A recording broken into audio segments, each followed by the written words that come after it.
အောက်ဆောင်ပလန်ကိုရတဲ့ဒီနေ့မှာတော့တငယ်ချင်းတယောက်ရဲ့မွေးနေ့အမှတ်တရကျွေးချင်တယ်ဆိုလို့ဝတ်သားလုံးချိုချင်တဲ့ကျက်ဥစာကားဟင်းကျူချက်စားဖြစ်ပါတယ်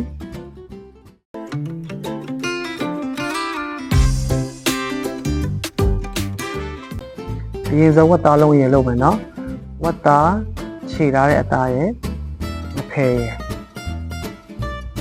ချင်းအရင်ပြစ်ပါတယ်အဖက်မထည့်ပါဘူးတက်တုံဖြူညညထောင်းတာက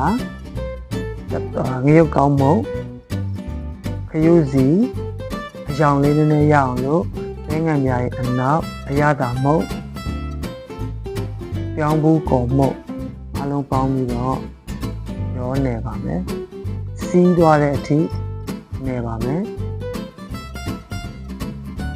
ကျွန်တော်ကတော့အကြောင်နည်းနည်းကြိုက်လို့လဲငံများရဲ့အနောက်နည်းနည်းထပ်ထည့်ပါတယ်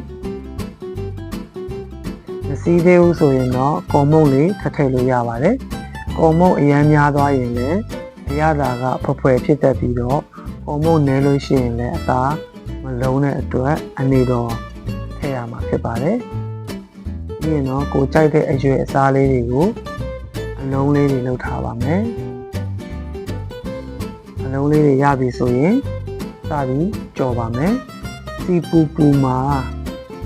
ကြော်ရပါတယ်ကျွန်တော်ကတော့ကျွတ်လေးစားရတာကြိုက်တဲ့အတွက်ကျွတ်လေးကြော်စားပါတယ်ကျွန်တော်တို့ကလူများတော့လေမနက်မှချက်ရင်ထမင်းချိုင်းဖဲ့မဲ့သူတွေကျောင်းသားတွေလည်းမမိပါဆိုလို့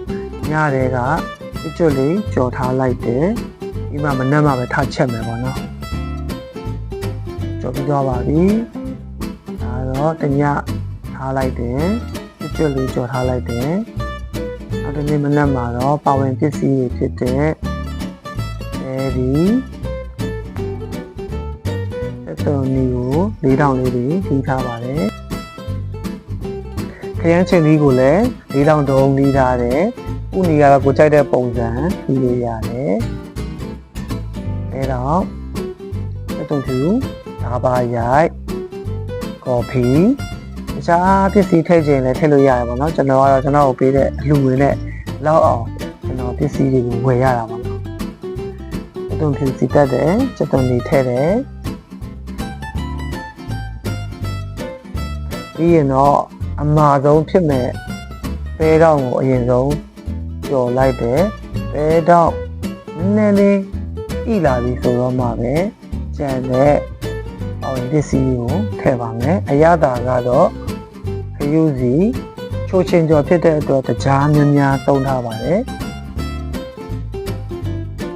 အငယ်အရသာနဲ့အချိုရသာကတော့ကြက်သားမုံကိုကြိုက်ရင်ထည့်လို့ရတယ်တချို့ဆိုလည်းကြားတစ်မျိုးနဲ့ပဲချိုးချင်းလုပ်ပါတယ်အချင်းလောက်တာကတော့2မျိုးလုပ်တယ်ခရမ်းချင်သီး sauce ထည့်တာရှိတယ်ခရမ်းချင်သီးကိုအနှစ်လုပ်ပြီးထည့်တာလည်းရှိတယ်ကျွန်တော်ကတော့ခရမ်းချင်သီး sauce ဝယ်လို့မလွယ်ကူတဲ့အတွက်ကြောင့်ခရမ်းချင်သီးကိုအလုံးလိုက်ပဲထည့်ပြီးတော့ရှင်တဲ့အရသာကိုတော့ရှာလကာရေးထည့်လိုက်ပါတယ်နောက်ဆုံးမှပဲဝတ်သားလုံးနဲ့ခရမ်းချင်သီးကိုထည့်ပါတယ်ဒီမှာက2မျိုးရှိတယ်ကျွန်တော်ကတော့ဝတ်သားလုံးတွေကိုချိုးချင်းအရသာဝင်စေချင်တဲ့အတွက်ကြောင့်မို့လို့တခါတည်းအရသာကိုဝတ်သားလေးစိတ်ဝင်အောင်ချက်တယ်တချို့ကကြတော့ဝတ်သားလုံးလေးကျွတ်လေးစားချင်ရင်တော့အရွက်ကိုကြိုက်တဲ့အရသာထည့်ပြီးတော့မှဝတ်သားလုံးပေါ်မှာလောင်းချရင်လည်းရပါတယ်ဝတ်သားလုံးချိုချင်းလိုမျိုး Chinese food တွေကတော့တော်ပြီးချင်းစားတာပိုကောင်းတယ်ဒါပေမဲ့လည်းကျွန်တော်တို့ကတော့အလုပ်ပြီးတဲ့အချိန်မှာအဆင်ပြေသလိုစားရတာမနေ့တည်းအပြီးချက်သွားရတာဖြစ်တဲ့အတွက်ပူပူနွေးနွေးမစားရဘူးပေါ့နော်အဲ့တခုပါပဲဒါကတော့သူနဲ့လိုက်ဖက်အောင်လို့ဆိုပြီးတော့ကျက်ဥစာခါဟင်းဂျိုလိုမျိုးပုံစံလေးချက်ထားပါတယ်ဒါကတော့